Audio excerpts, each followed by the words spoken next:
Alrighty, hello and welcome to another video with Laser Sports Academy. In today's video we're covering 3 mistakes that you're potentially making when you're door defending, so let's get right into it.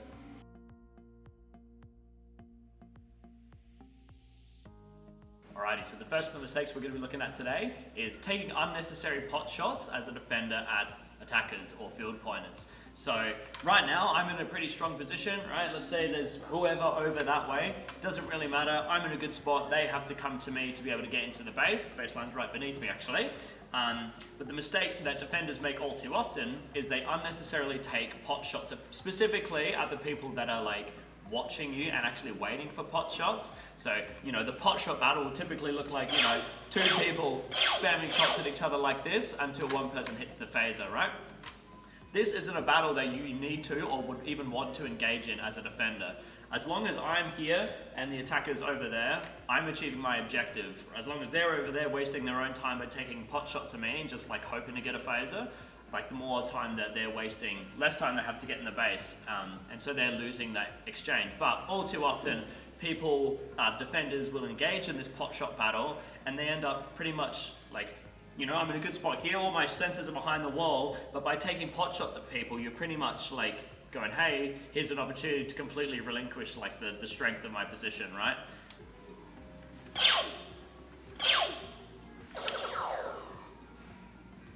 So the solution to this is very simple. If you're a defender, don't take unnecessary pot shots at people that are like sitting over yonder. Obviously, once they start approaching us, we do have to start tagging them. They're basically forcing a situation where if I don't tag them, they're going to tag me. But in situations where if you don't tag them and that doesn't mean you're gonna get tagged, you're much better off just kind of sitting tight, waiting for them to make a move. As a defender, time is on your side, and as an attacker, you're fighting against time. So always bear that in mind.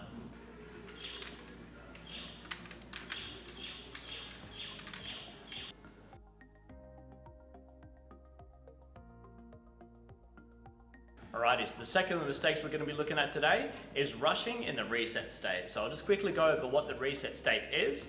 So the reset state is when my defense has been cracked, there's now an attacker in the base, and we're now in a position where we have to get the attacker out, tag them out of the position, and then reset our defense.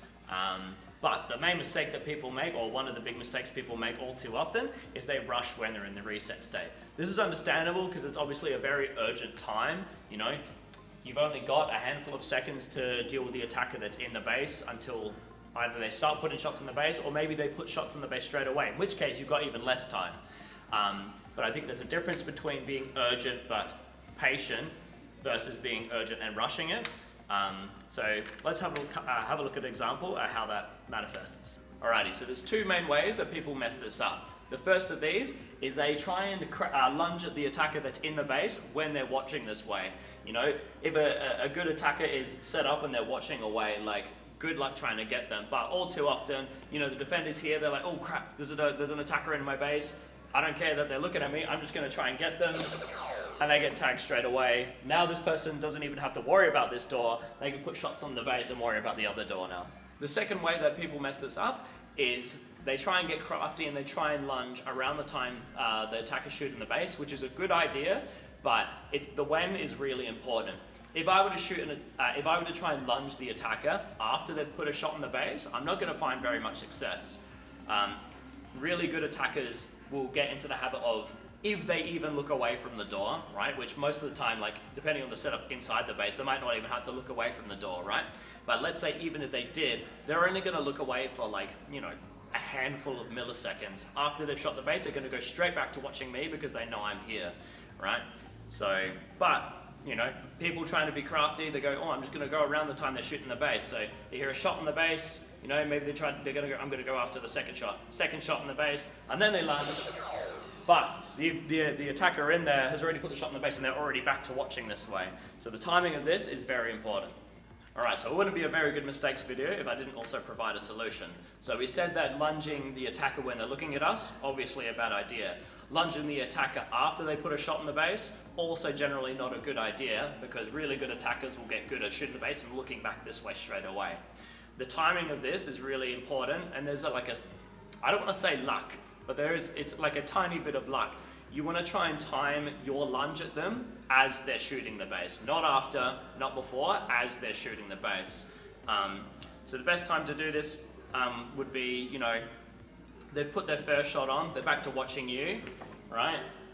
This is the perfect time where they've only got 5 seconds where they can be looking this way, right? So if I'm sitting here, I'm putting heaps of pressure on that guy. They know they've only got 4, 3, 2 seconds left to shoot the base, whatever, and then you can try and time it where as soon as you see their head disappear, that's where you go for your lunge. So lunge as they're going to put their shot on the base, not after or not before.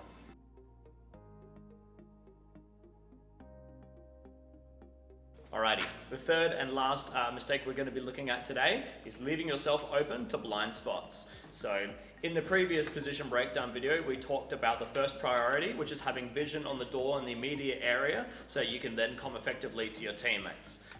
So basically, if you're positioning yourself in a way where you're vulnerable to blind spots, you're not necessarily abiding by this first priority. So let's have a look at an example of how not to do that. Alright, cool. Let's say I'm the door defender of this base here. I'm currently on the front door of green in my arena. I'm on the back of the dumbbells here in a very strong dueling position. I've got vision behind the camera in that kind of direction, but I'm vulnerable to one thing. My blind spot is, from my perspective, the right side of that barrel, or for you, the viewer's perspective, the left side of that barrel.